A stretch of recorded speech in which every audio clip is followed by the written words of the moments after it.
Welcome to Pod Save America. I'm John Favreau. I'm Dan Pfeiffer. On today's show, Donald Trump touts a major accomplishment on affordability as only he knows how, by canceling it. We'll talk about why and why the president is fighting again with Republicans in Congress. We'll also talk about Zoran Mamdani's House candidates going 3 for 3 in New York's primaries on Tuesday, and why that's causing some Democrats to panic and Republicans to smile. We'll do a quick check-in on JD Vance's charm offensive and whether it's winning over his wife. And then Gina Hinojosa, the Democrat running to be governor of Texas, stops by to talk about her race against Greg Abbott and why she might become Texas's first Democratic governor in nearly 40 years. Before we start, please consider subscribing to Friends of the Pod if you haven't already. You get ad-free episodes of this pod and all your favorite Crooked Pods. Plus, you get subscriber-only shows like Polar Coaster with the one and only Dan Pfeiffer. And I hear you guys are back at it. You did another Polar Coaster this week, right? We did. It came out this week. We talked a little bit about the New York races that you and I are also going to talk about. We also talked about the politics of abortion 4 years after Dobbs. Excellent. Everyone check that out. You can get it if you subscribe. You also get our extra episode of Pod Save America called Pod Save America Only Friends. You get lots of excellent Substack newsletters, and you get to be feeling good about supporting a proudly independent pro-democracy media company. So check it out, crooked.com/friends. All right, let's get to the news. Donald Trump made some real progress this week trying to sabotage his Republican majority in Congress. Minutes before he was scheduled to appear at a signing ceremony for a landmark housing affordability bill that passed with huge bipartisan majorities, the president announced that it was canceled and that he won't be signing the housing legislation until Congress passes the SAVE Act, which is the bill that would require all Americans to show passports or birth certificates in order to register to vote, and has failed to pass in the Senate 5 times now. The housing bill would reduce barriers to building new homes and limit the ability of big investors to buy up single-family homes, ideally lowering the price of housing down the road. But alas, Trump doesn't want to give anyone the impression that he and his party are focused for even a second on affordability.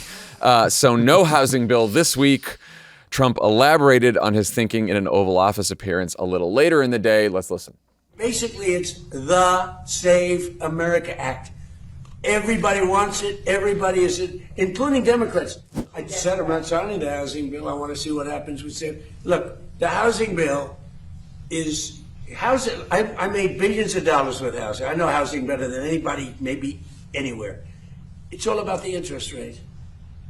Lower the interest rates, you can have all the housing you want. But you have to understand, I don't want to hurt people that own houses too. Affordability, we're doing great. The Democrats gave us a tremendous affordability problem, and we're reducing prices a lot. I'm a billionaire. I made a fortune on housing, and we got to help other people who already own homes. Take it from me, successful slumlord, on how to deal with housing prices. So, considering that the housing bill will become law in 10 days, even without Trump's signature, and that if he does decide to veto it, Congress has the numbers to override a veto. What was Trump thinking when he decided to do this? What's going on here, Dan? You know, there's been this debate over the years whether Trump is crazy or crazy like a fox. This is just crazy. Like, just put yourself in the position of Republicans, right? You're a vulnerable Republican. You're like a Susan Collins or a Dan Sullivan, or you're one of these Republicans like Mike Lawler in a purple district. You wake up on Wednesday morning. Here's what your day looks like. Democrats are in the middle of a giant fight because we've elected some socialists in New York City. You're about to have a signing ceremony for a massive bipartisan bill that would be signed by Donald Trump, but written in part by Elizabeth Warren, that will address housing prices. It'd be a real, actual, tangible accomplishment. You could take the voters to say, like, I'm trying to do something to deal with your cost of living crisis. And instead of that, Donald Trump just minutes beforehand sends out an insane truth, canceling the signing ceremony, stomping on both the Democrats' bad message, the Republicans' good message, because he has a near fatal attraction to a bill that no one likes, and if it were to pass, would make it harder for Republicans to win elections. It is wild. And that he just keeps, first of all, let's just talk about the Save America Act, which he is called it. It was the SAVE Act, then he changed it to the Save America Act. It's also supposed to like ban mail-in voting nationwide. I think that's part of it too, or that's like one of the add-ons that he included himself. So I don't know why he's so. I mean, I know why, because he thinks that like it's going to help them rig the elections and win. But it is wild to me that no one has told him, none of his political advisors have told him that actually this bill would probably hurt Republicans because it would make it harder for the lower income Americans, many of whom vote for Donald Trump and vote for Republicans now, to register to vote, because not everyone has their passport lying around. Not everyone has their birth certificate lying around. Republicans run around saying that this is only about like showing your license and showing some form of ID, and isn't that easy to do? And that's not actually what the bill does. The bill is much more the bill makes voting and registering to vote much more complicated than that. I mean, it would end under current form, basically end online voter registration and automatic voter registration. We've talked about this before. Not that many Americans have, a majority of Americans do not have passports. The ones who don't have passports are disproportionately working class and didn't go to college, which has been the core of the Trump base.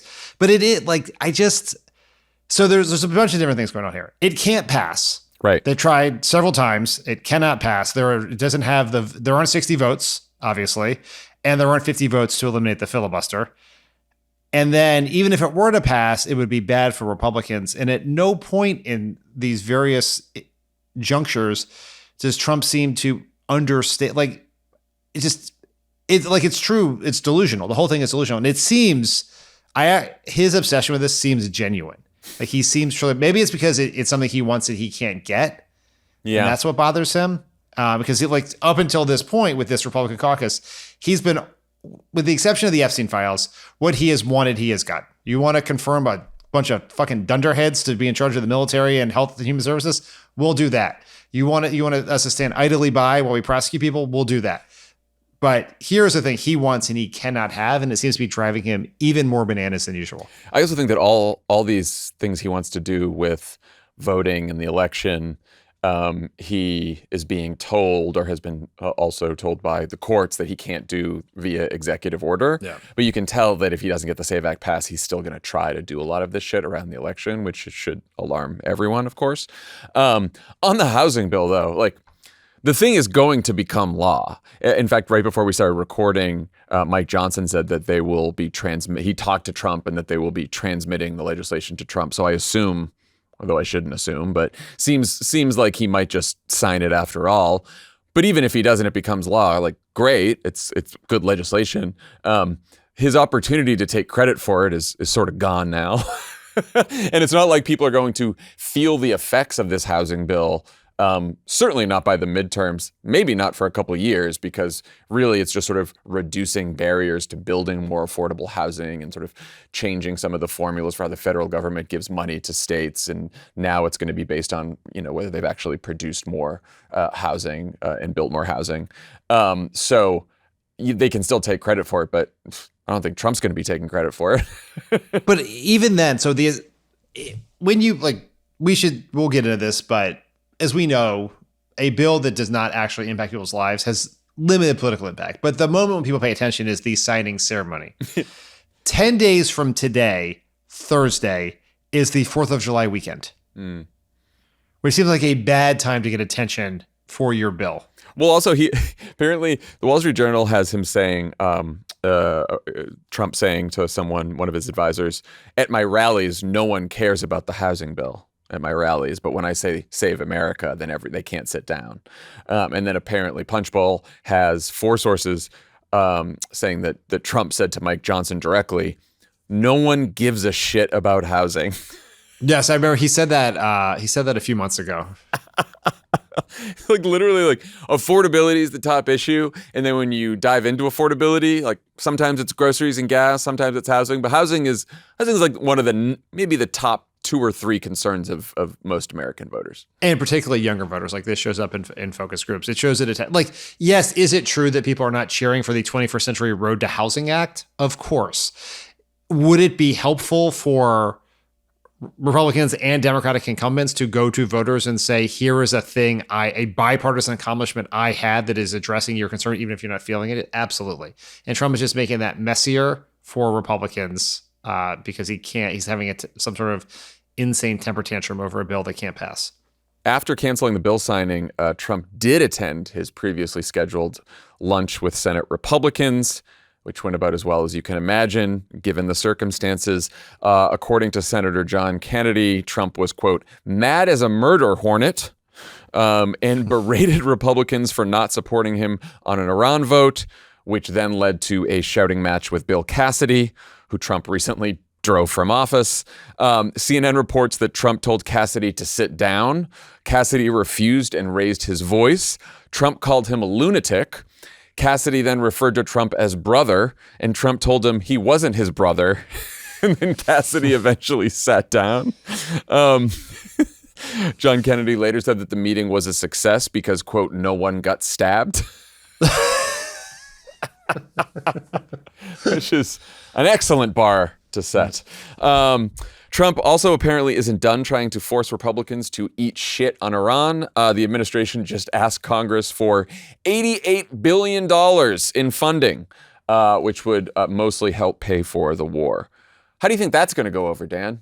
Well, before we get to the war funding, in this meeting, in the Punch Bowl reporting on it, and Punch Bowl generally gets like a full live texting of these sorts of things. Yes. It seems like no one pushed back on Trump on the SAVE Act, even though every Republican senator, with the possible exception of Mike Lee and maybe Rick Scott, know it can't pass. None of them would say it to Trump's face, which is why they're in this mess to begin with, which is just like a pure sign of weakness and failure from John Thune. Yeah. Like, you have him in the room. This is the big problem. You can't pass anything. The House, it's why we should mention, Trump's got everyone so ginned up on this that Anna Paulina Luna has stopped, that will not allow anything to pass on the House floor until the Senate passes the SAVE Act, which is something that doesn't make a lot of constitutional sense. Talk about a bank shot. Yeah. So it's like they can't pass the rule. They can't pass anything. They're trying to pass through appropriation bills. They have to go home on Friday because they can't do anything. And she's demanding that they attach the SAVE Act to either the FISA bill or the defense authorization bill, which the Senate will then take out in both those cases. But so the whole thing is, Trump has got everyone chinned up about this. No one will say to his face why this can't work. It is one thing for his like terrible, slavish, obsequious advisors to not say it, but here are members of Congress, senators, who are not up for re-election this year. Maybe some of them are not up for re-election ever again, who are incapable of mustering the courage to say to one man a simple math fact. And it's like they could have even talked beforehand and said, all right, I'm going to bring it up, but back me up if I do. Yeah. The strength in numbers. Still nothing. Like Bill Cassidy, I guess, got up and yelled at him about the Iran war powers vote. Yeah.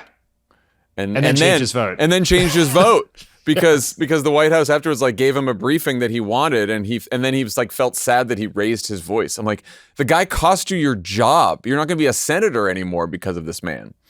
For I guess voting for impeachment the second time. Apparently Trump in the meeting too was like, all the people that voted for my impeachment, voted to convict me, are gone now. And then like he looked over at Lisa Murkowski, who was just like sitting there in the corner, and he's like, except her. Unbelievable. Did Susan Collins not vote for that? Oh, interesting. Did she vote for the second impeachment? She had to have voted for the second impeachment. God, yeah, maybe she didn't. Maybe, I mean, look, in fairness, we have barely covered the main Senate race this year, so we probably maybe Susan Collins got smart and just didn't go to the lunch. Maybe she probably didn't go to the lunch. Like if I were Susan Collins, I would stay clear of anywhere where Donald Trump was. Like that would just be, that's got to be a base, like a campaign 101 kind of thing. Yes. So here's the thing now with this Trump and the GOP Congress. I'm wondering like how much all this matters, because not many actual work days left between now and the midterms. They're going to go home for the 4th of July break. They're going to come back. There's going to be August recess. Then they come back. Then everyone's campaigning. And then it's November before you know it. Trump seems intent on sabotaging any chance of anything passing before Election Day. I see it. It seems hard to believe that this $88 billion war funding supplemental is going to pass, even though they thought they were really clever and included some Ebola funding in it to try to like get Democrats to vote for it. It doesn't seem like anything else. Like, it doesn't seem like the Save America Act is going to pass. But then the question is, like, does any of that matter? What do you like in terms of the politics of the midterms? That's an interesting question, because I don't think there's any sort of bill, even this housing bill Republicans could pass, that would dramatically change the political dynamics here. Look, I think if you're an incumbent member of Congress and you can pass something that addresses people's number one concern and you can talk about that on the trail or in a debate or in an ad, that's better than nothing. And so this is an opportunity cost for the way Trump stepped on the housing bill. What I think probably matters here is they're going to need to pass this supplemental, which is politically toxic. You know, in that CBS poll, 69% of people think the war hasn't been worth the cost. We haven't even paid the $88 billion yet. So when you start paying the $88 billion, number is going to get worse. And so they need, and it'll be on reconciliation. So they need 50 votes. And in our old world, we used to be like, well, Susan Collins doesn't have to vote for it and she'll be fine. But now you got a bunch of other Republican senators. You have Dan Sullivan, you have John Husted. You got a bunch of people who are going to have to probably cast a vote here. Mm-hmm. And that's going to be an unpopular vote. You're going to need everyone to do it because you'll probably get Fetterman, I guess. So maybe you can lose 3 Republicans. Yeah. But that'll be it. It's good. And also, there's also a government funding deadline, by the way. Yeah, I was going to bring that up too, is that's looming here right before the election. It's looming. We got a loomer. We're already looming. It's only June. Yeah. But yeah, it's September 30th. There's a government funding deadline. So you got that. You got this war funding supplemental. Nothing that anyone wants to pass, that's for sure. If I was Donald Trump and I cared passionately about election integrity, one thing I would do is demand that I would suggest that I wouldn't sign a government funding bill unless they pass the SAVE Act. It's just an idea. I'm sure. I hope it doesn't make it to his ears. I'm sure that's already on a notepad somewhere, Dan, or a whiteboard in the White House for sure. No, I think, and the other challenge here is I think they thought that this $88 billion war funding supplemental they waited until after they thought the war was over, and then so they could sell it as like, oh, this is just backfilling, like now it's for future conflicts, and now our military is depleted and we need it, and what are you going to do now, Except the war doesn't seem to be over. There was another tanker that was attacked by an Iranian drone today. It does not seem like the traffic has increased through the strait, but it is not anywhere near back to normal levels. I believe like the Chevron is saying the gas prices will be elevated for a while. Trump's flipping out about that. Now he's promising to go after price gouging gas companies or open like a DOJ investigation, which, as we know from the Biden administration, works so well. We tried that in the Obama years. It's us too. Yeah, it never works. Yeah. But you say it anyway. And so he's going to have to deal with that. Gas prices are going to be still high. And so that's going to make the $88 billion look even worse to voters, I think. Yeah, I mean, it's terrible. Honestly, it's probably would have been better to do it when the war was going on. So you could make it be about protecting the troops. And instead, it's like, here's the bill has come due for this unfun thing that no one wanted and everyone hated. Yeah. And by the way, we've cut all your Medicaid too and everything else in the government. So good luck with that. But we do have money for ballrooms and algae, the war on algae. We have we're supplemental for the war on algae.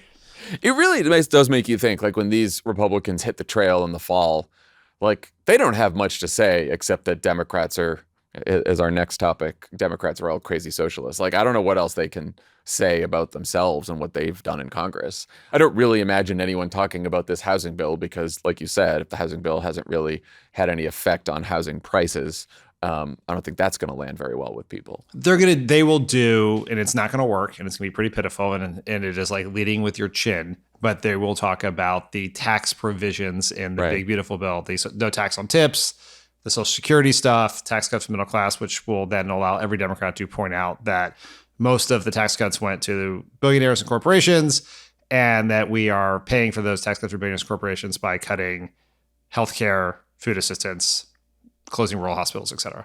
Pod Save America is brought to you by Simply Safe. Summer travel season is officially here. Don't put a damper on your vacation wondering whether or not you remember to lock up the house. Let a Simply Safe system put your mind at ease so you can get back to the good stuff. I set up a Simply Safe, incredibly easy to do. It's a great system, really reliable, customer support, great. app, really easy to use. With Simply Safe, you can customize your system to fit your needs. Then it ships fast directly to your door. The app guided setup is simple and there's no drilling required, so you can install and arm your system in under an hour. Simply Safe is more than just a security camera. It's a comprehensive system of sensors, indoor and outdoor cameras, and 24/7 professional monitoring, so you can feel safe and secure this summer and beyond. Over 5 million people value and trust Simply Safe for their home security every day. Right now, our listeners will get 50% off a new system when you sign up for professional monitoring, and your first month is free. Just visit simplysafe.com/crooked. That's half off at simplysafe.com/crooked. There is no safe like Simply Safe. Pod Save America is brought to you by Nutrafol. Real change comes from the small, healthy habits you do every day that quietly add up to big improvements. That's the idea behind Nutrafol. It's built around a simple, consistent approach to hair health that works from within and delivers visible results over time, not overnight. Nutrafol is the #1 dermatologist-recommended hair growth supplement brand, and it's the #1 hair growth supplement brand personally used by dermatologists. Nutrafol's hair growth supplements are peer-reviewed, NSF certified for sport, and clinically tested. It's not a one-size-fits-all approach. Nutrafol offers multiple formulas for men and women tailored to different life stages like postpartum or menopause and lifestyle factors such as a plant-based diet, so you get the personalized support that's right for you. Adding Nutrafol to your daily routine is easy. Order online, no prescription needed, with automated deliveries and free shipping to keep you on track. Let your hair become one less thing taking up space in your head and see thicker, stronger, faster-growing hair with less shedding in just 3 to 6 months with Nutrafol. For a limited time, Nutrafol is offering our listeners $10 off your first month subscription and free shipping when you visit Nutrafol.com and enter promo code CROOKED. That's Nutrafol.com, spelled Nutrafol.com, promo code CROOKED. Well, before we get too excited about what that midterm might look like, let's talk about what's going on the Democratic side. Oh, fun.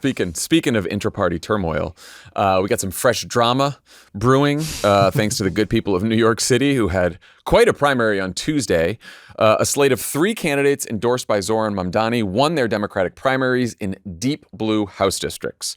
In the 7th district, Democratic Socialist Claire Valdez won the open seat over a pretty progressive opponent endorsed by the retiring Democratic member of Congress. In the 10th district, progressive city comptroller Brad Lander defeated incumbent Dan Goldman in a race that was largely about Israel. Both men are Jewish. Lander ran as a self-proclaimed liberal Zionist, but hit Goldman on voting against legislation to block military aid to Israel and taking money from pro-Israel lobbying groups. And then the biggest upset of the night, in another race that was largely about Israel, 4-term Representative Adriano Espaillat, head of the Congressional Hispanic Caucus, and the first undocumented immigrant to serve in Congress, lost his Harlem Bronx district in an upset to a leftist community organizer named Daria-Liza Avila Chevalier, a Democratic socialist who also believes in abolishing prisons, police, and all deportations. Now, there were plenty of other primaries in New York and elsewhere on Tuesday where mainstream and moderate Democrats not only won, but in some cases fended off more progressive challengers. But to give everyone a flavor of how the DSA victories are landing in the world of politics, here are reactions from James Carville, Zoran Mamdani, and Hakeem Jeffries. Everybody's always said, no, we're coalition, we're big tent. And there's just some shit that I can't be in the same camp with. Let's negotiate the terms of a schism here. Maybe we can part under some kind of advantageous terms for both of us. But I'm done. I'm not in that fucking political party. What is the Democratic Party if not its voters? And what we saw yesterday evening were Democrats across the city turning out and voting for a new kind of politics. You can't think this is a positive development in New York politics, can you? And they'll just, Dems will be Dems or something like that. I don't see how you can say that. You need You need to reject those things. I think. First of all, I've clearly rejected those things. That's number one. Number two, and my record speaks for itself. This is not a Dems will be Dems situation. Donald Trump is the president of the United States of America right now. Are you kidding me? I'm happy to talk about primary elections in one of the bluest cities in the country. At the end of the day, listen, our focus is going to be on ending this national nightmare in this country that America is suffering. Okay.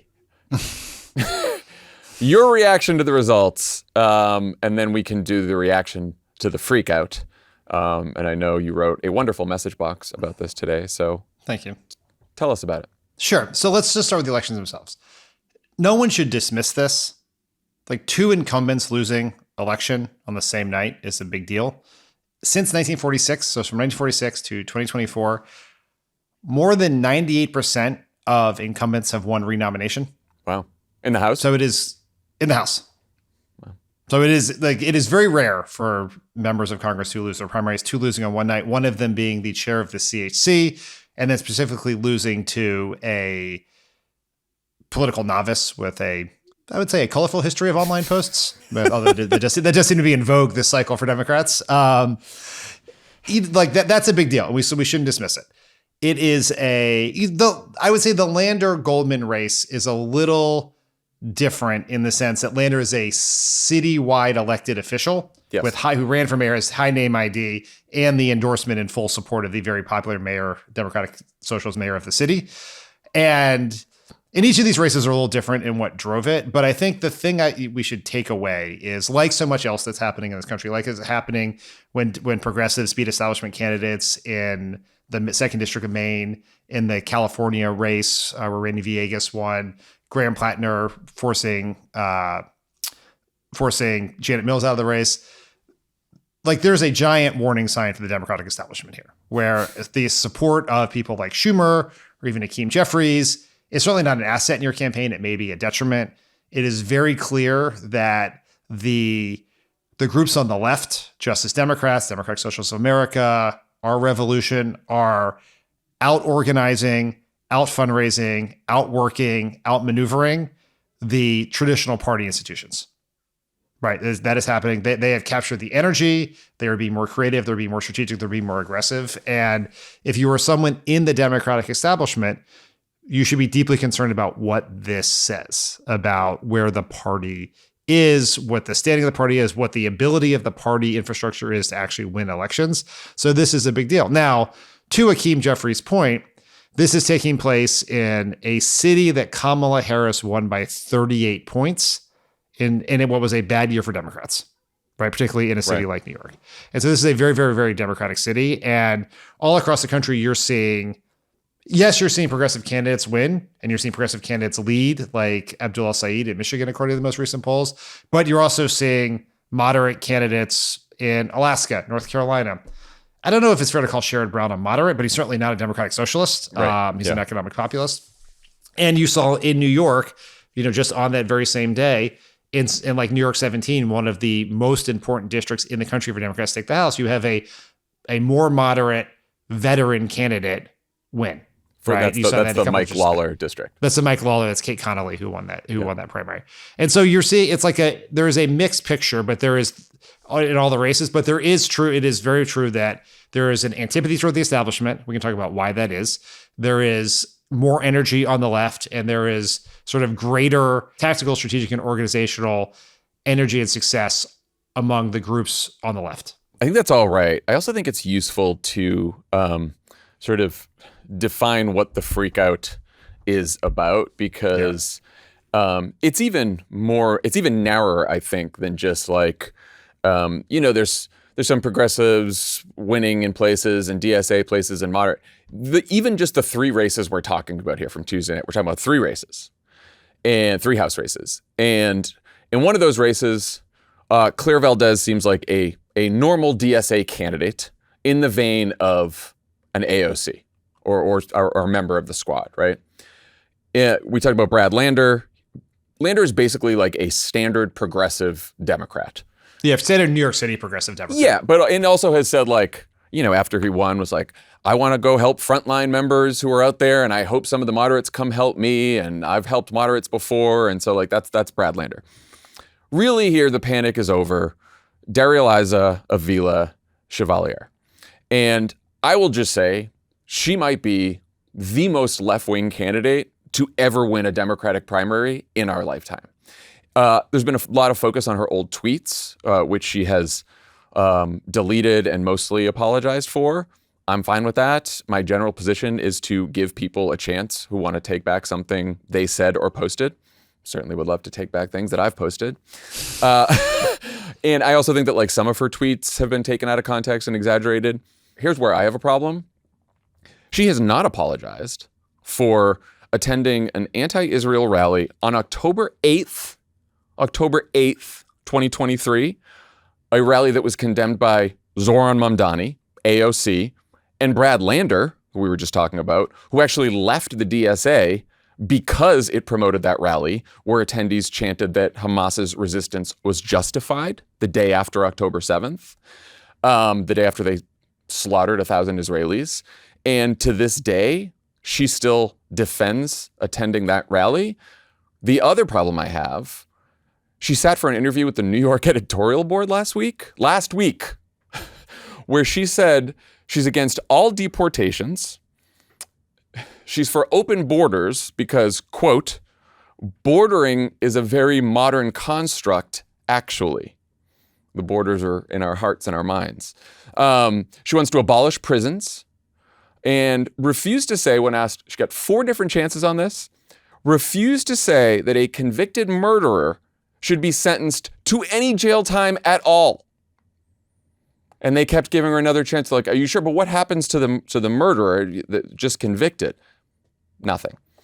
Now, maybe she turns over a new leaf in Congress and like her voting record doesn't match some of these more extreme positions. I hope so.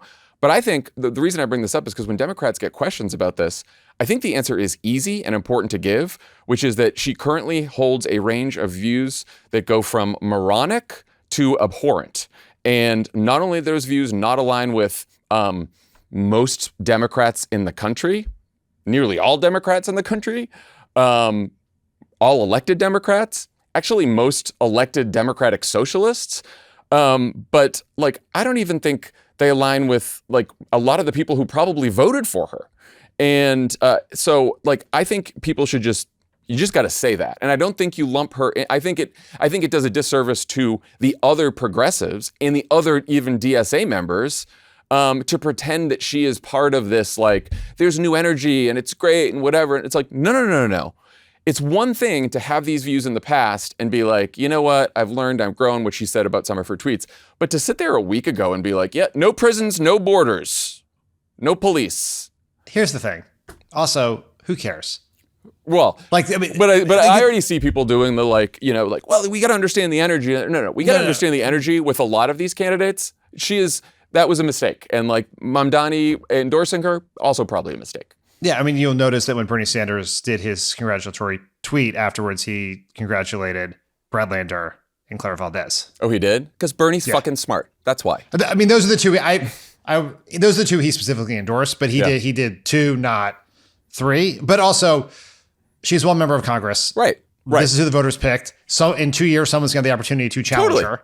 Maybe she comes to Congress and she's a productive member. Maybe she's not. It doesn't. But it's just like, I think I'm not saying it's the end of the world. I'm saying that I actually think it's very easy here. Oh yeah. What I'm saying, what don't it's do a is like gift. she is about to be the biggest celebrity on the right of all time. She's already like starring on Fox in every fucking segment, and it's going to be like that forever. And you know what? Most people, when they hear her, there's tape of her saying all these things last week. When they hear that, they're going to be like, this is fucking nuts. And then if they go to Democrats and be like, what do you think? And Democrats are like, it's not a big deal. Everyone's freaking out over nothing. Then you would not blame the voter for being like, well, that's weird. Why wouldn't you just say it's crazy? The Republicans will try to make her a celebrity, a face of the party. I think they're going to really struggle to pick an unelected member of Congress as the face of the party when they have struggled to make AOC or Nancy Pelosi or someone else the face of the party. But let's say it comes up. Like, it could come up in debate interview. If you're a member running in any district, frankly, but it's particularly a frontline member in a purple district or a red district, there's no greater gift than the opportunity to distance yourself from someone in your own party. So that's why I said that. Yeah. So I think yes, for sure. I think that the freak out. There's a couple. Let's try to the freak out is not just about her. The freak out's about a few things that are sort of political and institutional. One of them is there's always this fear that Democrats are going to nominate candidates too liberal to win the general election. That is not a fear here. No. Right? These are some of the most Democratic people are all in the going country. to Congress. Yeah. They're all going to Congress. So that we are not seeing a situation where currently we'll see what, people are going to have an argument about Maine Senate, but we have not. as of yet, for the most part, we have not been the Democratic voters, not the institutions, not the groups, anyone, not the party apparatus. The voters are not picking candidates who may be too liberal to win. The possible exceptions there are Randy Villegas, which is the DCCC picked a different candidate in that race, and then Matt Dunlap instead of Baldacci, the son of the former governor in Maine 2nd District. Yep. We probably were running the Maine 2nd District under any scenario. You need a very, very good year for that. That's really like unless Jared Golden had not retired. Right. Jared Golden is like Joe Manchin, right? The only person who could win that was probably Jared Golden. The other fear is that this is evidence of like a Tea Party like moment for the party.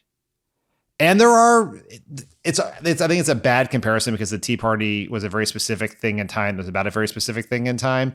It was a sort of astroturfed, corporate funded reaction to the election of a black president. What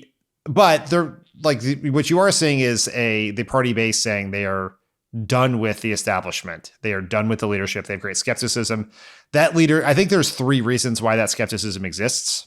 One of it is, and it's different in every race, and it's even different in some of those races in New York. One is anger that the party has failed to stand up to Trump. Yep. The second is that the party is too captured by corporate interests, too, unable, unwilling, too cowardly to take on the interests and to advocate for working people, right? That they're not addressing people's economic pain. And then the third reason is Israel and Gaza. And that was obviously particularly prominent in the Landor-Goldman race, where that was a primary point of distinction between the two of them. And the Chevalier race with in the Chevalier race, yes. Yeah. Yeah. And you see that in each of the dial turns to different levels in each different race around the country around those 3 things. The other question is the party moving dramatically to the left? Right. And I think that one is interesting because it is an incontrovertible fact that the party is more liberal than it was 10 years ago. Like when Obama ran for re-election in the Gallup polling, 42% of Democrats consider themselves liberal or very liberal, and 36% consider themselves moderate. Today, north of 54% consider themselves liberal or very liberal, and 34% consider themselves moderate. Now I could do a full podcast on how that number happens because the moderate number stays the same and the liberal number goes up. Right. And it's certainly not from conservatives becoming liberals. It's because the conservatives left the party and they were replaced by white college educated liberals who were former Republican voters. But that is true. And white college educated voters and just highly educated voters in general have just become more liberal in their own views. Yes. And it has led to, as the party has become less working class in its identity and frankly its orientation, cultural issues, social issues, climate change, democracy, immigration, crime, LGBTQ rights have risen in priority for the party, and that has made people identify as more liberal. But it is worth just remembering that the core part of any successful Democratic coalition is black voters, and black voters remain more moderate than the party. You see this in this really fascinating Pew political typology study that came out last month. It's very clear that black and Latino voters and Asian voters are much more moderate, or more moderate. I would say much more moderate than the sort of this activist, more liberal Democratic base, particularly crime and immigration. Crime and immigration, yeah. The two. And then the other question is, are Democrats becoming socialists? And this is also really interesting because, and there was this Gallup poll that everyone fixates on, which showed that 66% of registered Democrats have a positive view of socialism. And then in the New York Times poll that we've talked ad nauseum about, 49% of Democrats Democrats and Democrat-leaning independents, it's one sample, have a favorable view of socialism. And interestingly enough, a plurality of every age cohort, including Democrats over 65, have a favorable view of socialism. Now, here's a pop quiz for you. I asked Caroline this on Polar Coaster, but can you guess which group has the highest favorability of socialism? Let's see. Young men. Well, which age cohort? Yeah. It is actually men 30 to 44. Okay. Oh, But 30 44 it's us. are. What? That's us, right? It's No, you. That's me. you. That's not me. It's Thank not me you anymore. for pointing that out. Thank you for Actually, pointing that out. No, it's not. It's not me anymore. If I'm 40. Yeah, that's true. It was you. You just moved in, but it's millennial. It's millennials more than younger voters by about 9 points. Actually, it's interesting, which I think is coming of age in the Great Recession. Yeah. Well, and it speaks to sort of the question that you're raising by these maybe surprising results to some people, which is I do think it is more of a commentary on capitalism and the failures of capitalism, at least how people have felt that in their own lives, than a love of socialism. Or I think if you asked then, and I haven't seen a poll that's done this, like, what do you think of when you think of socialism? They think of like Bernie Sanders and universal health care, not abolishing prisons. Yeah, which is not necessarily a lot of socialist countries had a lot of prisons, actually. Yes, famously so. Yes. So someone had gulags, you would say. And you know what? And you know what? Every country has borders. That's true. Every That's single true. one. Both in their mind and in reality. So I was gonna say the socialism thing. You hit on the key point here, which is I think it's more of an indictment of capitalism than socialism. And so I guess the question is, if you're a Democrat, like, how do you react to all of this? And like the advice that I've been giving candidates and other people is, one, you have to find a way to separate yourselves from the establishment that everyone hates. Like, you can't be a typical Democrat, and you have to understand what makes people so mad about it and show that you have a solution to it or different from it. The second thing is, you don't have to embrace socialism, but you sure as hell better understand what is causing people to embrace socialism and speak to that economic pain. And you got to find a way to have some sort of energy and excitement and authenticity in your belief. Like, what is I think powering some of these not socialists necessarily, but some socialists, some DSA, some more progressive candidates, is they are speaking with authenticity and conviction about issues, whether it's Abdul talking about Medicare for all in Michigan, whether it's Plattner talking about how the elite system has failed him and failed so many Mainers. It's how Zoran has talked about cost of living. It's like there's this authenticity and conviction to it that most of the people that you don't get from a lot of moderates. Not all moderates, or some certainly do it, but it just doesn't show up in the same way. I think there's two more reasons that I think there's so much anger at the Democratic establishment right now. One is, we have said for a long time now, since Iraq, that people, they don't want to spend money on endless foreign wars. They don't want to lose American lives in forever wars. They also don't want to spend a lot of money because they feel like we spent, and they're right, like billions and billions and trillions of dollars on Iraq and other foreign adventures that have not worked out. I think that is how most people who are upset with how Biden handled Gaza feel, right? It is not Israel has no right to exist. It is, why is our money being spent or being sent to Bibi Netanyahu and the Israeli government, who have just slaughtered thousands and thousands and thousands of people in Gaza and are now doing the same in Lebanon. And that feeling cuts across party, ideology. It is not fucking horseshoe. It is not like the far left and the far right. Go sit in a focus group. Go talk to most voters. It is a very common feeling. And the fact that people look at the Democratic establishment and don't feel like that they are on, or they feel the same way, or they're acting the same way, is a huge fucking problem. You also said people are mad that the Democratic establishment hasn't stood up to Trump enough. I also think Dave Weigel made this point today, reporter at Semaphore, that they're still mad that the Democratic establishment fucking lost to Trump again. Yeah. That is, I know we're all like, we don't want to go back and look back at 24 and all that kind of stuff. Like, we lost to Donald Trump for the second time after the guy was convicted of crimes and sent an insurrectionist mob to the Capitol. So that's the original sin. The people who were in charge there, people aren't going to feel too warm and fuzzy towards them. Yeah. That is just, that's right. that to me is looming over everything. Yes, there's the corporate stuff and the economic, all that is real. Money in politics, establishment, too cozy, all of it's real for sure. But if we had just beaten Donald Trump, then a lot of voters would not think that. Yeah. And so that's going to be a big one too. Pod Save America is brought to you by Z-Biotics. Saturday night with my wife and friends, Sunday morning with my kids. Those are both non-negotiables. Yep. You always say I simply must be at my best for the children. The problem is the second one used to feel a lot harder after the first one. Not with Z-Biotics pre-alcohol. It's a small thing I added that makes the whole weekend work. It's like, I gotta make sure that I'm fully aware to take care of these kids because I gotta find their parents. Z-Biotics pre-alcohol probiotic drink is the world's first genetically engineered probiotic. It was invented by PhD scientists to tackle rough mornings after drinking. Here's how it works.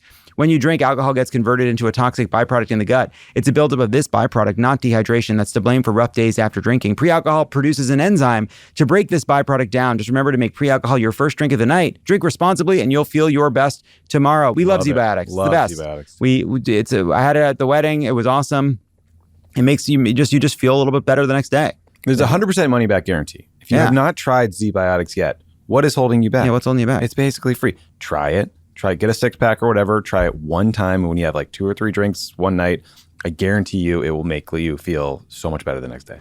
Go to zbiotics.com/crooked to learn more and get 15% off your first order when you use Crooked at checkout. Z-Biotics is backed with a 100% money back guarantee, so if you're unsatisfied for any reason, they'll refund your money, no questions asked. Remember to head to zbiotics.com/crooked and use the code Crooked at checkout for 15% off. Pod Save America is brought to you by Rocket Money. Thanks to the good people at Rocket Money, I realized that I had been upcharged by a streaming service for access to one show because it was a foreign thing that Hannah and I had watched during the pandemic one time, one episode of it, then abandoned it, and then forgot to cancel it. And we're getting charged like $10 a month in perpetuity. That's why you all need Rocket Money. Here's what they do. They allow you to track subscriptions and cancel them within the app with just a few taps. In fact, Rocket Money has saved users over $880 million in canceled subscriptions. You can categorize automatic transactions across your accounts and customize categories with tags to help shed light on your spending patterns. Get regular reports on your spending habits. You can even receive real-time alerts for large transactions, upcoming bills, refunds, and low balances. Consolidate your checking, savings, loans, and investment accounts into a single dashboard to give you a clear picture of your finances. Rocket Money is a personal finance app that helps find and cancel unwanted subscriptions, monitors your spending, and helps lower your bills so you can grow your savings. Let Rocket Money help you reach your financial goals faster. Join at rocketmoney.com/crooked. That's rocketmoney.com/crooked. rocketmoney.com/crooked. So here's something fun. The primary season isn't over yet. And the left is targeting a few other big races in places that aren't as blue as New York City. We talked about some of these, but in Colorado, Democratic Socialist Milat Quiros is running against Congressman Diana DeGette, though that's also a safe seat, even though it's in Colorado. In Wisconsin, DSA state rep Francesca Hong is running for governor in a crowded field that includes Lieutenant Governor Sarah Rodriguez and Mandela Barnes. And in Michigan, our pal Abdul El-Sayed is in a tight Senate primary with Mallory McMorrow and Representative Haley Stevens. So it does feel like there's a little more at stake in the Wisconsin and Michigan primaries. What is your read on those? You know, it's very hard to play the prospective electability game, right? The argument here is, among some, and I'm not making this argument, that Hong and Abdul are less electable than other candidates on the ballot. And in Wisconsin, there's already a movement. One of the center-left candidates has dropped out and endorsed Rodriguez, and there's a movement to try to consolidate the field around Rodriguez. I honestly don't know enough about that race to know for sure that one candidate's more electable than the other. I know that's a very hard race, right? It's a very tough state. Winning a third term in a row is always challenging for governors. So, that's going to be a tough race. Michigan, the polling is, Abdul is leading in the polls. Haley Stevens is in second. The candidate that I have supported, Mallory McMorrow, is in third. There have been hypothetical tests against Mike Rogers, who's a very, very good candidate. He lost by just, I think, about 24,000 votes to Alyssa Slotkin in 24. The polling shows maybe McMorrow and Stevens a couple points more, doing better against Rogers than Abdul. I don't know what to make of that, whether that is real or not. It's not significant. It's not a dramatic difference in that. So it's hard to say. Abdul's obviously a very, very talented candidate. He's a very talented communicator. Would he be able to navigate the tax that will certainly come to him as a Bernie endorsed candidate, a Muslim candidate who will be attacked for his views on everything in his background. He certainly is talented enough to be able to navigate that. But I can't look at those races and say, if we nominate Hong or Abdul, we're certainly going to lose. Like it's not that clear to me. And it's certainly, no one has presented evidence to that fact. Yeah, it's tough. I mean, look, I'm supporting Abdul, his friend, had a pot on Crooked. But, I'll be honest, like that is the race where, and again, because it's less about like, I mean, it is about who these candidates are, but it's also very much about the environment in the state. And, even like Plattner is running in a state that is much, much more Democratic than Michigan. And I do think that if a Bernie endorsed sort of more lefty candidate can pull it off in Michigan, I do think Abdul can do it, but I think it's gonna be tough. And like, he's going to face all kinds of attacks, not just for his ideological position, but many unfair attacks, like you said, because he's Muslim. So I think that's going to be challenged. I think, and then I think with Francesca Wong, same thing. And I don't know her as well, but I saw it like she'd had some past support for or advocated at one point, like defund the police, and then last week, she had a video that said, "There's no way I'm going to cut public safety." And that to me is like, okay, this is the kind, like, yes, this is what you need to do to win these states. And like, if you are a further left candidate in a state like Wisconsin, in a state like Michigan, I'm not saying like, just, change all of your fucking positions. You shouldn't do that. But you do have to run like you're running a general election in a purple state, which you are, and know where the voters are and know the most important issues, Medicare for all, healthcare, sort of economic populism. And I would imagine that they're going to emphasize those above all else, and then have something to say on some of the attacks that are going to come their way on crime and immigration and cultural issues. But I don't think that's going to be easy. But in Mamdani, right? Mamdani campaigned, has all kinds of past positions, and he has increased the police budget since he's been mayor. And guess what? And he's done all of his other stuff that he talked about, right? The rent freeze, I believe, is going into effect today. He's trying to do all the other stuff, and he's wildly popular. Yeah.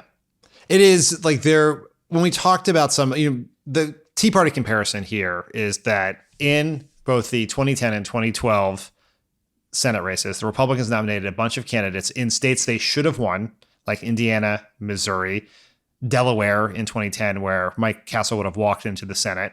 And instead they nominated Christine O'Donnell, who did not walk into the Senate. And nor did she fly in on her broomstick. Deep cut. Deep cut. Very, very, very. There's a 15-year-old reference to a Senate race. 15, yeah, okay, 15. 2010, yeah. 16 years. Yeah.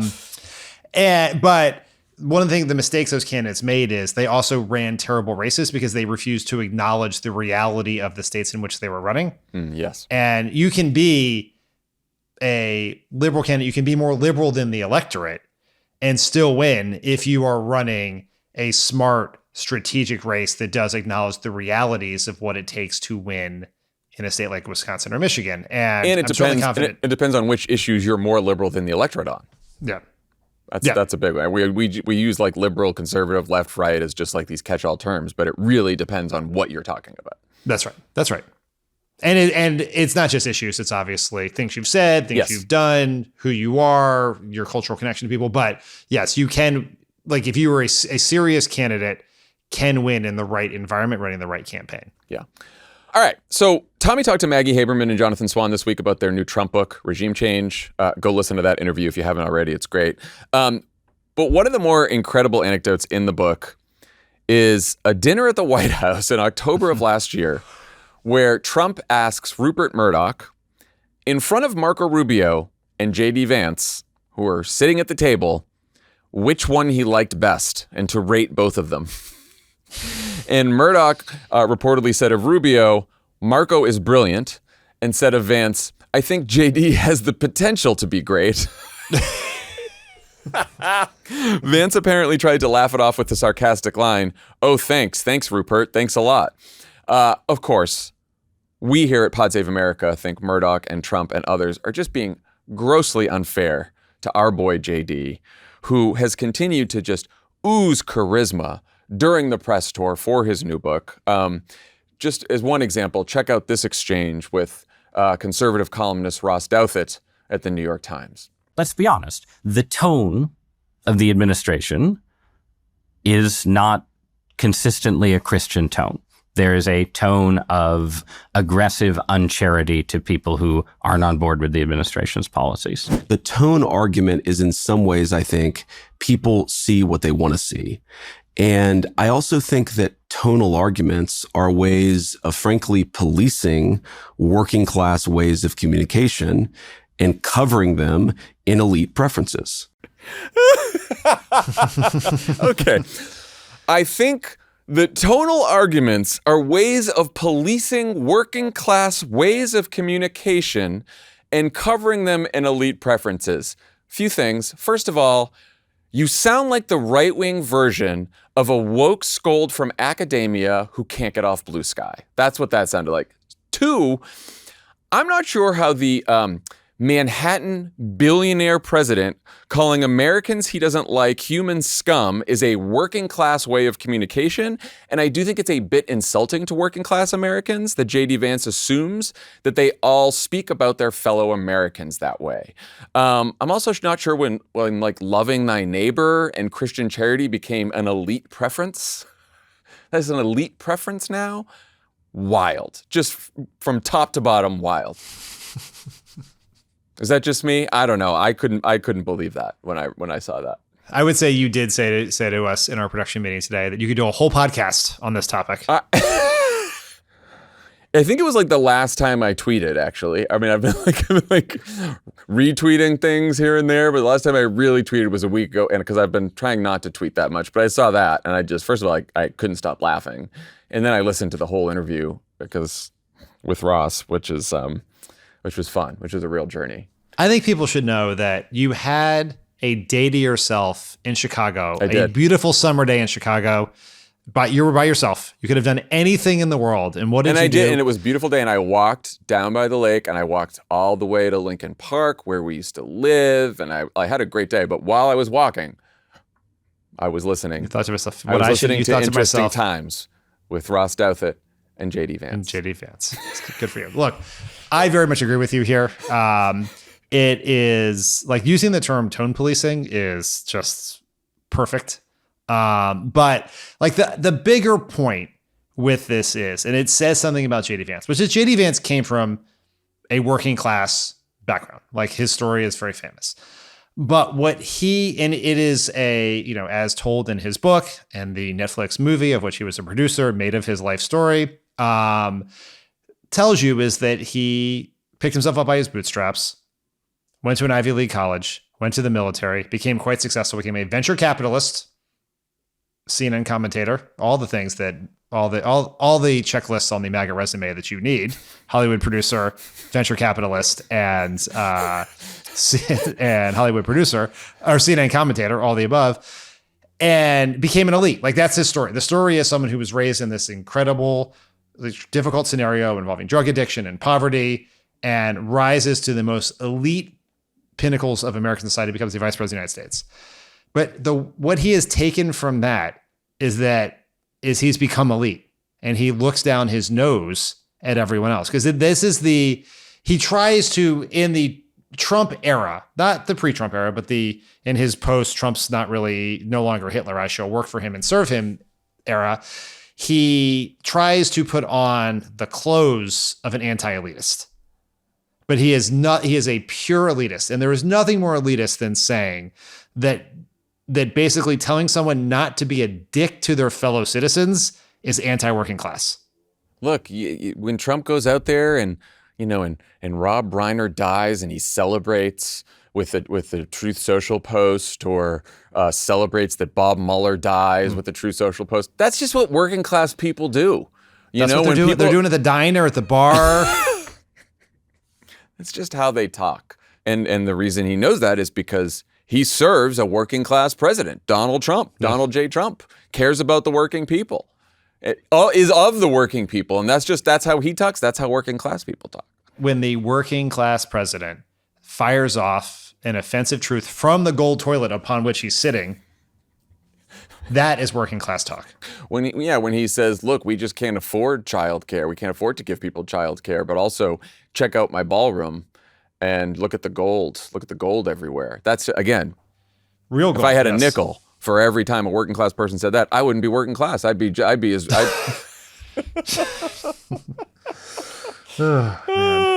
JD Vance. Amazing. Ross Douthat, he looked like he wanted to laugh too. Which is the first time that's ever happened in Ross Douthat's life. A truly humorless man. I felt bad for Ross because the problem with that interview was he had to cram too many topics in because JD Vance only gave him a certain amount of time. And so there were so many crazy things that JD Vance said that you could tell that Douthat wanted to follow up on, and he moved on to the next thing. And I was like, I would have asked him about that sentence maybe. You would have done a whole JD Vance, come on offline, do a whole podcast about religion, this. All the other stuff. I would have just given up, and I would have been like, let's talk about the tonal arguments and the tone policing. We don't want to be tone policing. Yes. Anyway, one more of these from JD Vance. There was another very human, very authentic Vance moment this week that also got a lot of attention. Apparently, Usha Vance hosts a YouTube series called Storytime with the Second Lady, where she and a guest read to kids. Very nice. And this week's special guest was JD, who is allegedly her husband. Let's see how it went. Today's special reader is my husband, Vice President of the United States, JD Vance. Thanks for joining us today, honey. Of course. Good to see you. Now, if you're just listening to this, pause it. Go to the YouTube app on your phone. Go to Pod Save America YouTube or your laptop. Get to the nearest YouTube app you can get to and watch this, because what he does there is he says, good to see you, and then reaches awkwardly across and gives her 2 fatherly pats on the knee. Very light pats on the knee, just light pats, pulls the hand back, and then they just sit and stare at each other. Is that how you and Howley greet each other after a long day apart, Dan? I will say that if you can't look, it's hard to be a public figure, right? The glare of the spotlight is intense. But if there's one moment where you could possibly be yourself, it would be sitting with your wife. And he is incapable of doing that. It honestly seems like they have never met each other. It's not like he had to give her a big kiss or he could have just done nothing. He didn't have to tap her knee that. It's you can see it he looked like he was about to be looks like you got a bun in the oven there. It was. Honestly, it's just. It's like the first meeting between a man who's never had a date before and a mail order bride. It's just so. I just don't. Also, I hope everyone realizes that they could have edited that, right? They could have done another take. They could have cut that part out. It wasn't a live performance. It was a White House thing. Yeah. Yeah, it does make you wonder, is somewhere on the cutting room floor of the White House, are there 9 knee pats that were less affectionate than that one? Did he perhaps high five her for the first time? Yeah. Is there a fist bump? Did he shake her hand? Nice to see you. I'm JD. Yes. Wow. Yes. Anyway, watch out, Marco Rubio. As Rupert Murdoch would say, he's got the potential to be great. He certainly does. He certainly does. That potential, it's there somewhere. We have not seen it yet. Neither has Rupert, but it's there. Okay, when we come back, I'll talk to the Democratic candidate for governor of Texas, Gina Hinojosa. Pod Save America is brought to you by Fast Growing Trees. Fast Growing Trees is America's largest online nursery with thousands of trees and plants for every space and climate. And they make it easy to get plants that actually work for your yard, delivered right to your door. Okay, we can sense your skepticism about ordering live vegetation on the internet, but the proof is in the plants. Fast Growing Trees has shipped plants down. They're shipping them using a science. The proof is in the planting. The proof is in the planting and the plants. It's a free punch up. Right. Proof is in the planting. Right. Pudding. The proof is in the pudding. Proof is in the planting. Famously. Huh? And you'll be putting down so many beautiful plants. Every plant is handpicked. It's carefully inspected, and then the packaging is designed specifically to keep them secure in transit so they don't get damaged. They even have a lab where they test the best packaging materials to protect against cold, heat, humidity, and more. And I'm glad they're there, but boy, you go on a first date, it's like, what do you do for a living? I do packaging for plants. It's like, all right, this is gonna be a boring date, but I'm glad they're there. Doing good work doesn't mean it's not a good product. I'm just saying it's a boring date. It's like, I keep the plants humid in transit. It's like, oh my God, I gotta meet somebody. Your plants get there, they look amazing. Like they're local. But every order is backed by the Live and Thrive guarantee. And so in the off chance you do have any issues with delivery, you're covered. I love fast-growing trees, plants. We got a bunch of them in the office. Mm-hmm. They're amazing. They're amazing. They're secured in the box. They're healthy when they get here. Soil's in place. There's no mess when the boxes are open. The branches are bound. Then after a day, they're unfolded to their full glory. Great deals on spring planting essentials right now. And listeners get an additional 20% off their first order with the code CROOKED at checkout. That's 20% off at fastgrowingtrees.com with code CROOKED at checkout. Terms and conditions apply. Pod Save America is brought to you by Sundays. If you've ever had a dog who's picky when it comes to food, we do. You know how surprisingly stressful it can be. You'll try every brand under the sun in the hopes that your dog will finally find the one they like. But maybe the answer is simply that your dog knows the difference between processed brown pellets and real food. Sundays for Dogs is different. They start with over 80% all natural meats and then finish with superfoods like kale, ginger, and blueberries. All of the ingredients are gently air dried instead of using high heat. Sundays doesn't look or smell like traditional store-bought dog food. It looks like high-quality jerky, the kind humans would eat. No fillers, no nutritional blends, no chemicals, just simple, complete nutrition. Founded by Dr. Tori Waxman, Sundays was created to meet her high standards as a veterinarian and as a dog parent. And the best part, Sundays requires no fridge, no freezer, no prep, no mess. You get the quality of a home-cooked meal with the scoop and serve ease of kibble. It's what dog food should have been all along. Our dog Leo can definitely tell the difference between real food and dog food because he really likes the real food and is always trying to get it off the table. But now that he has Sundays, he is very excited every time he eats. We pour it into the bowl. He runs to the bowl and it's easy to store. It doesn't smell bad like some of the other dog food. And we love it. Make the switch to Sundays. Go right now to sundaysfordogs.com/crooked50 and get 50% off your first order. Or you can use code crooked50 at checkout. That's 50% off your first order at sundaysfordogs.com/crooked50, sundaysfordogs.com/crooked50, or use code crooked50 at checkout. Gina Hinojosa, welcome to Pod Save America. It's great to be with you. So there's been plenty of national focus on the Texas Senate race between James Tallarico and Ken Paxton. There's been less attention paid to the gubernatorial race that you're running against three-term incumbent Greg Abbott, who's running for a record fourth term as governor. We'll get to him in a minute. But for all the people listening who are meeting you for the first time, who are you and what made you get into the race? Yeah, so I am running for governor of Texas because what I see in 2026 is that everything is on the line, and this is perhaps our last best chance to save what we hold dear in Texas and in this country. And to explain, I grew up on the border with Mexico. Mm-hmm. I grew up in the Rio Grande Valley in Brownsville, Texas. And I was raised on the promise of the American dream there. We used to cross back and forth between Texas and Mexico all the time back then. And I remember as a little girl being struck by the extreme poverty I witnessed in Mexico. And I remember asking my dad, why? Why, when we cross into Mexico, are there beggars? I said, beggars, we didn't have homelessness then. We didn't have a word for it. So I said, beggars. And then when we cross back into Texas, there are none. And I'll never forget, my dad said, because in Mexico, they have the rich and then they have the poor and they don't have much in between. And in America, we have a strong middle class. And he was talking about the American dream.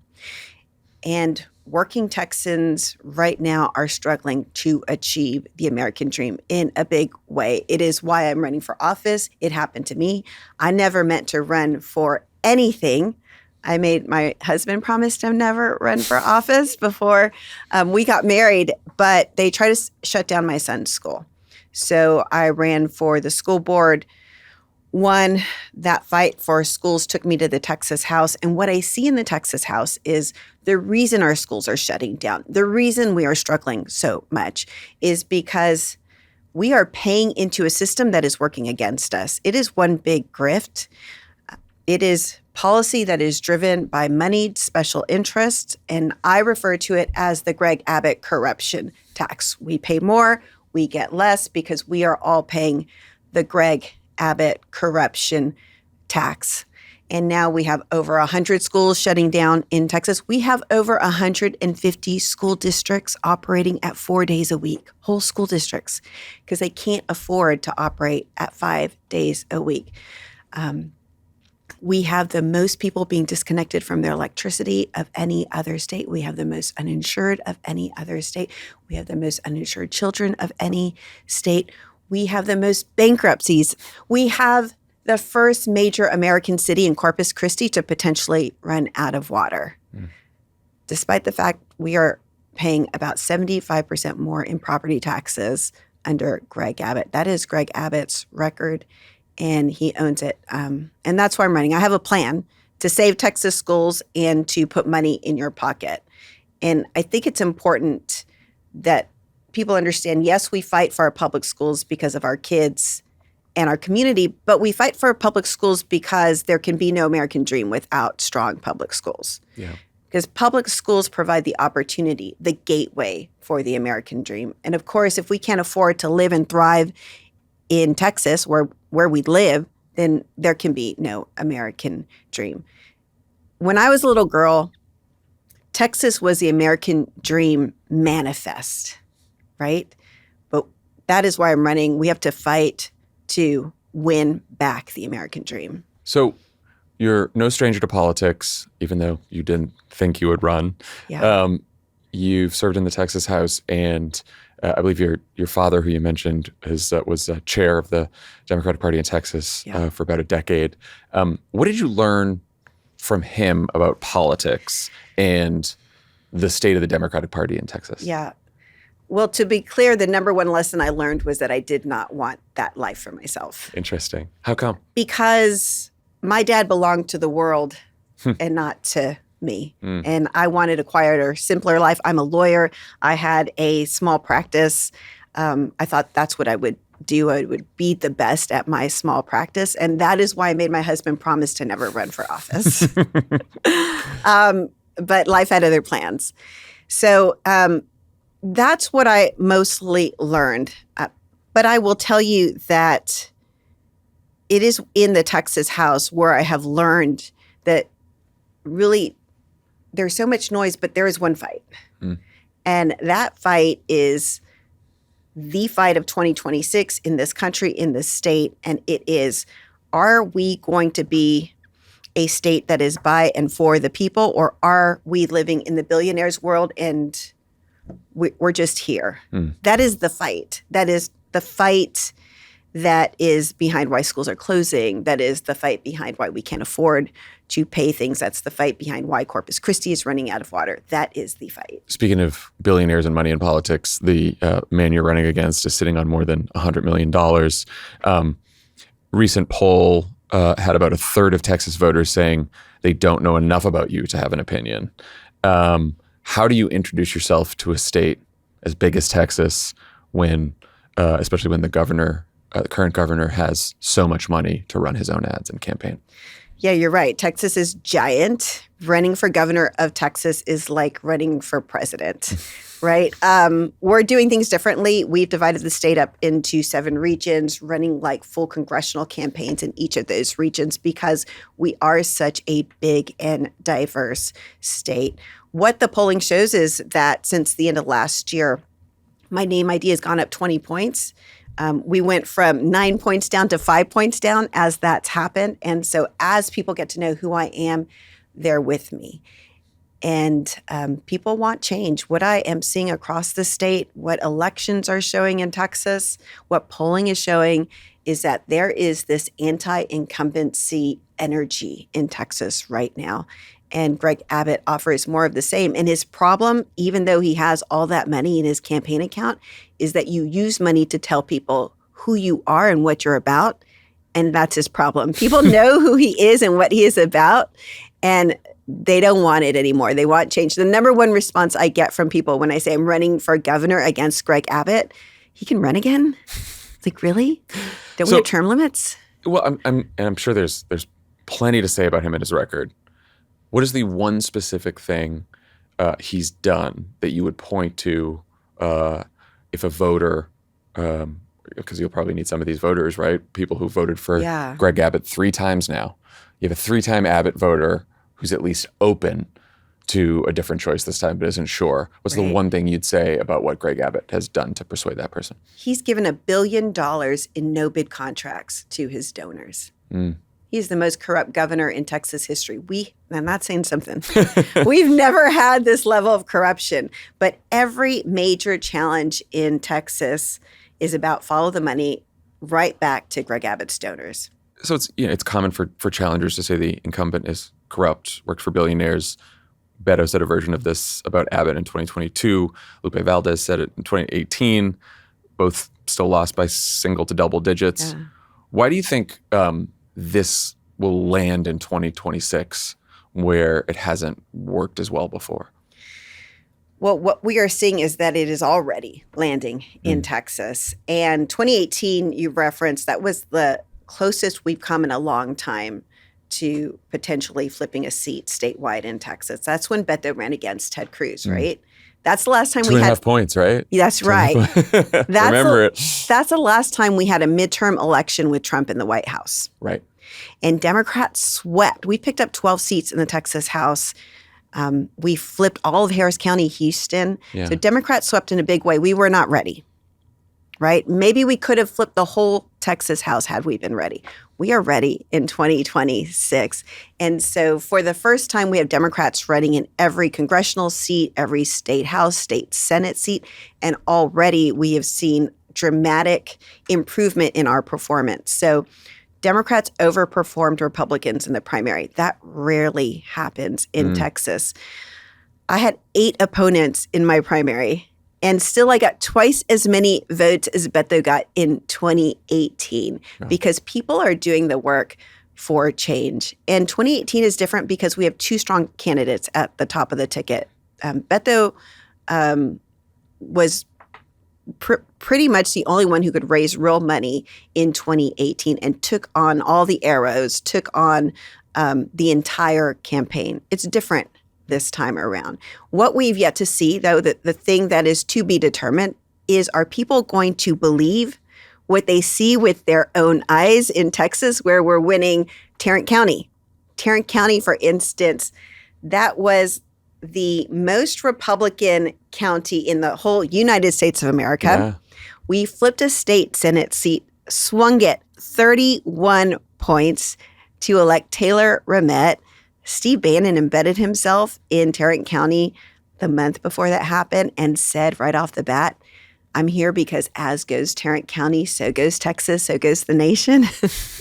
Well, we won it. And that it's not just Tarrant County. It happened in Sayfair. It happened in Arlington. It happened in Leander. It happened in Denton, Pearland. It is happening all over Texas. And what we are seeing in 2026 is people just want change. Education's a signature issue for you. You mentioned 100-plus schools are closing. 150-plus districts have gone to 4-day weeks. For someone outside Texas, what is actually happening to the public schools right now? Yeah. And what did Abbott do to cause it? So what I see in the Texas House, I sit on the Public Education Committee with James Talrico. We co-chaired the effort to fight vouchers in 2023, and we beat Greg Abbott then. We had rural Republicans join with us to defend public schools and vote against vouchers. Greg Abbott took out those Republicans who voted with us in their primaries by putting $1 million in against each of them in their primaries. And so then he got the votes and we passed it, vouchers, last year. Vouchers is an example of what has happened to our public schools in Texas. It is just vendor contract after vendor contract to somebody who is connected to Greg Abbott. And that is where our money for our public schools is going. So Greg Abbott received $12 million, the largest campaign contribution in all of Texas history, from an out-of-state billionaire, Jeff Yaz, who has a financial interest in vouchers, right? That is the kind of grift and corruption that people are feeling in a real way. And so those alliances I made across the aisle with MAGA moms, with football coaches in rural communities, with superintendents, principals, people who love their public schools are angry in a big way at Greg Abbott for what he's done to our public schools. And I believe that that will be the difference in this election. People see this as our last best chance to save public schools in Texas. Education used to be an issue that Democrats talked about every campaign cycle all the time. I feel like, in general, the party's been fairly quiet about it recently. I've heard you talk about it now. Rahm Emanuel has been talking about it recently. But in general, why do you think the Democratic Party has sort of shied away from focusing on education? And what do you see as a positive vision in public education and education in general for both, Texas and the country to take? We've just gotten lost in all of really a lot of high-tech solutions to education that have not worked. In Texas, it's happened in a big way. Now they're trying to push in Houston, Texas. Greg Abbott took over Houston ISD and trying to put in 100 AI schools in Houston with this idea that we don't need teachers, we need education guides. And so it's just a way for them to make money off of our public school dollars. So I'm proposing a back to basics approach where we pay teachers their worth. And it doesn't feel sexy, right? Back to basics, pay teachers their worth, novel concept. It doesn't happen because nobody makes money off of it, but teachers, right? Billionaires don't make money off of it. And I think in lots of ways, Democrats have moved away from just the basics. Again, it's the American dream. How can you have the American dream without strong public schools? Public schools tell every child you can be anything you want to be if you put in the work. How are we letting it happen that our public schools, and it's not just Texas, but it's in Texas in a big, big way, are dying on the vine? In Texas, there is a unique kind of pride. Texas public schools are Friday night lights. They are enshrined in our Texas Constitution. They made us who we are. People have big pride in public schools in Texas. And I think that is why it is resonating in a way that there is a possessiveness and an understanding that this is a part of who we are, and people are ready to fight for their public schools. What do you do about low-performing public schools and low-performing teachers? It's never the right answer to take power away from parents and community when our public schools are struggling. I do think we need a back-to-basics approach, money in the classroom. We have had a teacher exodus in Texas. We have, for the first time, Texas is hiring more uncertified teachers than certified teachers by a lot. We now have teachers who have no college degree being hired in Texas. I have a neighboring school district. Their number one source of new hires is out of the country because they can't find people to work for what we pay who have the experience. We all know it's, again, not rocket science. The best thing we can do for a child's education is put a great teacher in the classroom. And we have steered so far away from what we know works. So again, it's a back to basics approach, making sure we have great educators in the classroom. Looking at the polls, some of your strongest numbers are with Latino voters. Some polls have you up nearly 20 points. Trump, of course, carried Latinas in Texas in 2024. You've said the Latino vote can be the difference if we choose to be. What does choose to be mean? And what has the party gotten wrong over the last several years, decade, at seeing sort of Latino voters either drift away from the Democratic Party or, in the case of 2024, toward the Republican Party? I think we have taken our eye off the prize of what are we fighting for. Again, I think there is one fight. It is the fight about whether it is a country, a state that is by and for the people. That is the fight for the American dream. They are one in the same. And I think we get distracted by culture wars and social issues. We take the bait all the time. And I get it. I mean, it is infuriating things that Republicans do and say to different groups that consist of our coalition. But when we're fighting about those things, we are not talking about the thing that impacts all of us. And that is, can you afford to live and thrive in Texas? And that has to be the fight. So the Latino vote is hugely important, to your point. You're right, absolutely. In 2018, Beto got 64% of the Latino vote. Again, the closest we've come in a long, long time to winning as Democrats. When I get 64% of the Latino vote, I win because there are more of us in the voting population than there were then. To give you a sense of where Latinos are in Texas in 2026, Taylor Ramett, who flipped that state Senate seat, got 79% of the Latino vote in his election. Wow. All right. That is the potential. Of course, we're taking nothing for granted. I am heavily focused on engaging the Latino vote in this election. And if we choose to be, as if Latinos will show up. We have seen this year that Latinos are showing up, and we need Latinos to show up in a big way in November. I think one challenge Democrats have had over the last decade is sort of assuming that for Latino voters, immigration is the top issue, when, as you said, the economy, affordability is still number one, just as it is with non-Latino voters. That said, Trump has decided to make immigration central to his second administration even more than it was in the first. I think that personally, what I've seen from Democrats over the last decade is fear around the issue of immigration. And so when you ask Democrats about immigration, people either say, okay, we need a strong border for sure, but what Trump's doing with ICE is horrific and wrong, and that's about as far as it goes. Yeah. At some point we'll be in power again, hopefully. So hopefully you'll be governor. What is a positive vision for immigration that you think can rally the country behind the Democratic Party that recognizes, as my old boss Barack Obama would always say, that we're a nation of laws and a nation of immigrants? Right.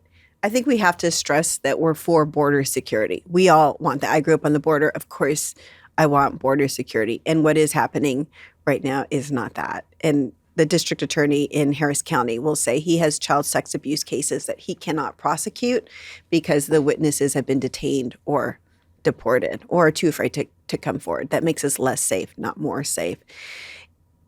And here's the other thing. The other thing is that it's hard to be generous to immigrants when Americans are struggling themselves so much. It is hard to be generous with the American dream when people feel like it's out of reach for themselves, right? I think it's a classic example of put your oxygen mask on first and then help others in need. We have to recognize that Americans, working Texans are not making it. We need to make sure they get the oxygen mask first, and that we message and we work to deliver for Americans first, really, for Texans first, that we're doing everything we can to address, again, the one fight. The one fight. Is this going to be a country and a state for us or for moneyed interests? Do you think we need to revamp our asylum laws? Sounds like it, yes. Yeah. Yeah. And can I give you an example? So Biden's the December before his last year in office, remember we had the caravans at the border. It was chaotic. People in Texas were angry.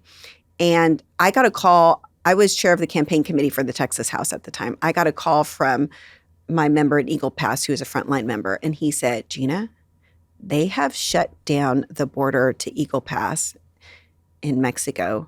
This was the week before Christmas, to all commerce. It is killing our local businesses. We are going to lose. And I said, okay, let me see what I can do.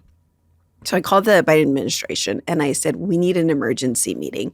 Within 48 hours, we had their top border officials on the phone. I had my border members on the phone. And the Biden officials heard an earful about how this is not working. Something needs to change. That next week, the Biden administration sent delegates over to negotiate enforcement on the Mexican side. And what you will see in the numbers is that crossings plummeted when that happened. We need, when it comes to immigration, like common sense solutions. I think that there is no question that Biden avoided the issue and did not deal with it until it was out of control. Yeah. And we need to make sure that we have people in office who stop playing politics with immigration and just work on real solutions. I unfortunately have to ask you about the screwworm, which I had never heard of until a week or so ago. For listeners, the New World screwworm is a flesh-eating parasite that infests livestock. It was eradicated from the U.S. 60 years ago, but now it's back in Texas cattle for the first time. Two things. How bad is this for Texas? And also, the reporting is that all the cuts from Trump and Doge slowed the federal response. Right. Has Abbott said one word criticizing the administration that hamstrung him in Texas? And if not, what does that tell you? Yeah, that Abbott is a weak governor. We have a governor who understood years ago that the screwworm was coming. It is in Texas now. It is going to be very hard to eradicate. It is spreading in Texas. Now that it is here, we're looking at disastrous consequences. And I don't think it's just for Texans, but yes, for Texas ranchers, for the price of beef. That we have a governor who either didn't care enough or didn't have the sway, the juice with the administration, and a Secretary of Agriculture from Texas under the administration to say, hey, I understand you're doging all this other stuff. Save this. This is important, and we need to make sure we're doing what we need to do. Is a failure on Abbott's part. I lay this on the lap of Abbott, that he could not communicate with the Trump administration the urgency of making sure we had a solution before it was too late. And here we are now with screwworm in Texas and spreading. So there are, last question, there are just so many very important, very competitive House and Senate races this year that could decide control of Congress. There are other gubernatorial races that, at least on paper, seem closer, more competitive even than yours. For people who are looking to donate their time and their money to midterm races this year, why should they choose yours? Because the fate of the union depends on Texas in 2026. After the U.S. Supreme Court decision on redistricting that gutted the Voting Rights Act, there are now no rules. And what will happen in Texas, because Republican leaders have already said they're going to draw new lines next year, we lose 5 Democrats in Congress under a new map with no rules. That's on top of what the Brennan Center predicts will happen at the end of the decade through census, which is 4 years away, that Texas will gain 4 to 5 more congressional seats because we're growing faster than all the other states. We take from blue states those congressional seats. If Republicans control that, that's another 4 to 5 seats that Democrats lose in Congress. That's 10 seats in Congress that are off the table for Democrats. The governor of Texas controls 10% of Congress. We need a governor in Texas who will veto their rigged maps. This is the most important governor's race in the whole country for that reason. Gina Hinojosa, thank you so much for joining Pod Save America. Good luck out there. Thank Everyone you. always says, Texas, Democrats are dreaming of Texas again. And I same thing as you said. Like, at some point, we have to win Texas because Congress, the maps, but also Electoral College. Right. Like, That's right. Also, as the Midwestern states start getting a little redder, we got to make up for it somewhere. Texas is just too big right. to ignore at some point. Congressional seats equate to electoral votes. So, Yeah. right, if there's no way to win Congress, then there's no way to win the White House. Yeah. Well, thanks for what you're doing. Good luck out there. Thank you. Talk to you soon. Thanks. That's our show for today. Thanks to Gina Hinojosa for coming on. Dan will be back in the feed on Sunday with a conversation with Strict Scrutiny's Leah Littman. Have a good weekend. Bye, everyone. Pod Save America is a Crooked Media production. Our show is produced by Austin Fisher, Saul Rubin, McKenna Roberts, and Farrah Safari, with Ree Cherlin, Elijah Cohn, and Adrian Hill. Our team includes Matt DeGroat, Ben Heathcote, Jordan Cantor, Charlotte Landis, Kirill Pelaviv, David Tolles, Mia Kelman, Ryan Young, and Naomi Single. Our staff is proudly unionized with the Writers Guild of America East.